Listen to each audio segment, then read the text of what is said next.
Landscape photography presents its own unique set of challenges, especially because oftentimes the best images in landscape photography require the most dramatic lighting. But fortunately for us, in the year 2025, we have cameras that are capable of doing a lot of great things when it comes to lighting and editing software to support it. And in this video, we're going to be talking about one of the tools that I use the most often, especially for those sunrise and sunset photos, and that is exposure bracketing. But first, I want to say a thank you to everyone who is watching this video and who has subscribed to my channel recently. I started posting shorts, I'll link to them up here, and they've been getting a lot of really positive feedback. So thank you for doing that. Thanks for being interested in some of the things that I have to say in terms of photography, and I appreciate you subscribing. If you haven't yet, please do like this video and subscribe to the channel. Now, when I go out for sunrises or sunsets, the sky typically is the brightest thing in the image, and your foreground is generally pretty dark, and in between, it can really depend on the environment that you're in. So I'm going to take you out to a recent morning where I went out for a sunrise, and I want to show you the power of one setting in your camera that can make exposure bracketing something that can be really useful for you in your photography, and the editing software, in this case Lightroom, and what you can do to make exposure bracketing a useful tool in your editing system.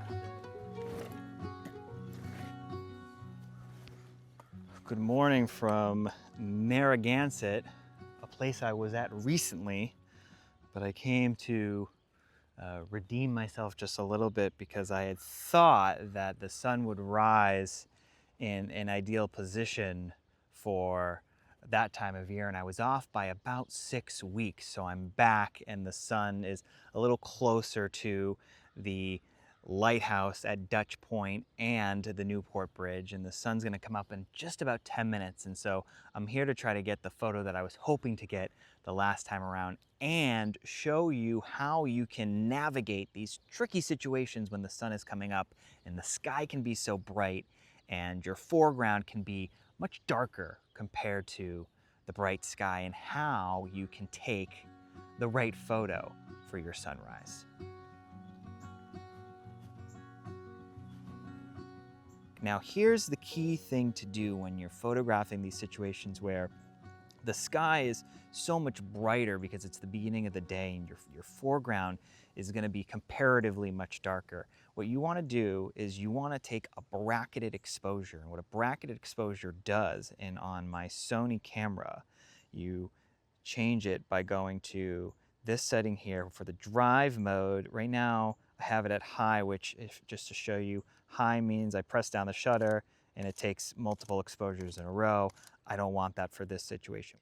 What I want is a bracketed mode, and so by doing that, you're gonna switch from continuous shooting down to continuous bracketed. And for this, I have it set to what my preference is, and what this will allow me to do once I have my settings the way that I want is it'll allow me to take 3 exposures in a row, and those exposures will increasingly make the scene brighter so that I'll have a lot of the highlights in the sky, the shadows in the foreground, and I won't lose any of that information and be able to combine those 3 images together into one photo. Now, the most important thing that I believe you need in order to take bracketed images well and not run the risk of shaking your shot is using a remote shutter. This is the shutter that I use for my Sony camera, and all you do is press this shutter button down, hold the shutter button, and it'll take your 3 bracketed images in a row, and that way you have all the information that you want to put together this image. So let's try it now.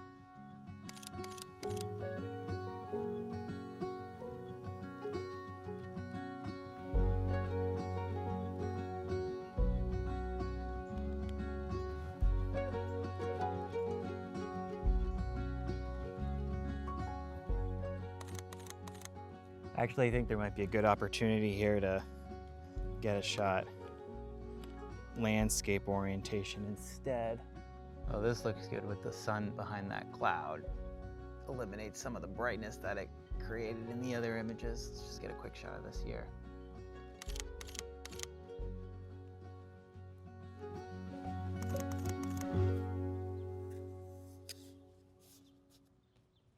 You know, I think it's kind of cliche, but I've lived in Rhode Island for a few years now, and people would always say to me that summer is the best time to be in Rhode Island, and they're right. And views like this are a good reminder that summer truly is the best season in the Ocean State. My backpack is stuck.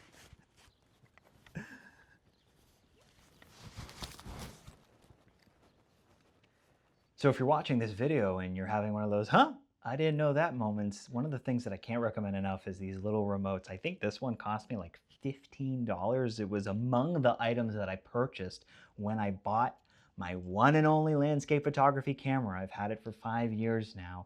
And this was a really simple and important purchase. I use it all the time. So I just want to show you quickly, one, how exposure bracketing can be done, and two, why or when you should or should not use exposure bracketing in your photography. So these are the 3 images from the exposure bracketing for this scene. We start here with the darkest image, slightly brighter, and then the brightest. So what we're going to do here is we're going to highlight all 3 images, right click, go to Photo Merge, and go to HDR Merge, which is a high dynamic range merge of these 3 photos.